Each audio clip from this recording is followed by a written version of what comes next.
Hey, it's me, Balder3, and here are my top 5 third-party games for the Nintendo NX.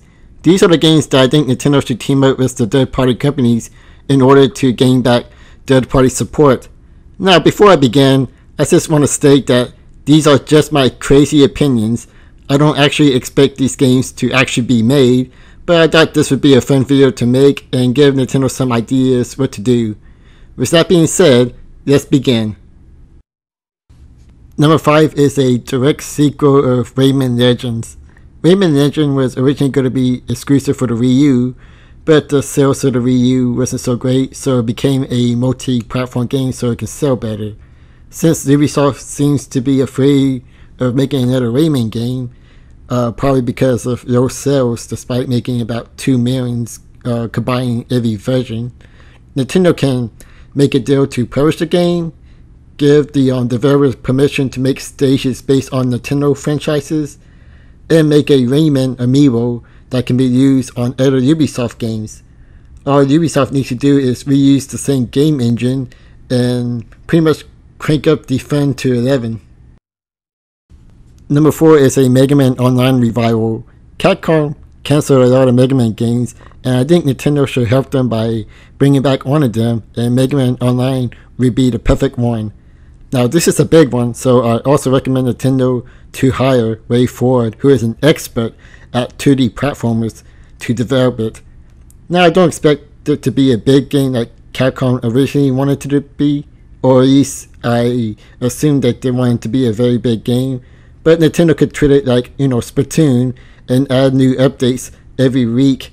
Again, it's a very crazy idea, but Megaman desperately need a revival, and why not go big with Megaman Online? Number 3 is for Shin'en Games to make an F-Zero game. Shin'en Game is a small company that always supported Nintendo via eShop. I think Nintendo should draw them a bone and have them make an F-Zero game, since pretty much Nintendo themselves are not doing anything with the franchise other than DLC content. It's simple. Shin'en just need to turn Fast Racing, which is pretty much a F-Zero clone, make it an F-Zero game and add some more F-Zero elements to it, and there you go, 10 out of 10. Number 2 is to team up with Activision to make a Crash Bandicoot game. Now, I know this is a pretty crazy idea, like I mentioned before, and this will happen more effective like 10 or 15 years later, but I still think Nintendo making a Crash Bandicoot game will still turn some heads. All you have to do is have some of the former Naughty Dog developers who are now working for Retro Studios to team up with Activision to make this game. Also make a Crash Bandicoot amiibo that also has Skynet support, so Crash can be an exclusive playable character in the Nintendo version of the next Skylander games. Sounds like a crazy idea, but it's definitely one worth trying out. Now for some honorable mentions. Number 1 is a Super Mario RPG sequel developed by Square Enix themselves.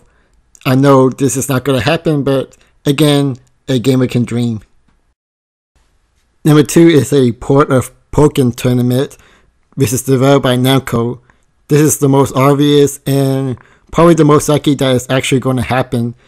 All Nintendo and Namco need to do is have online features to battle people all over the world, and that's pretty much it. Last one is No More Heroes 3. Now, originally this was going to be on the list because I thought that Nintendo needed to shake things up and publish an M-rated game that can be controversial. Then I remember they published Bayonetta 2, which, well, the only controversy that came out of that is people are mad that it's not coming out for the Xbox One and PlayStation 4. But I still want to give a little mention because I'm a fan of this franchise, and that's pretty much it. Also, I think Suda51 has a good relationship with Nintendo, so it's not impossible, but most likely not going to happen. Number 1 is Nintendo vs. Sega fighting game. Now, I know a lot of you gamers have heard this idea plenty of times over the years from many different people, but hey, a gamer can still dream. Sega already supports Nintendo with Sonic, and Sega's looking to win back some of its audience they lost, so why not make it a little levels for all the 90s gamers out there? Plus, Nintendo needs another fighting game. This will also be a great way for both companies to promote their upcoming games via DLC. this is the craziest idea of them all. But again, it doesn't hurt to give out an idea.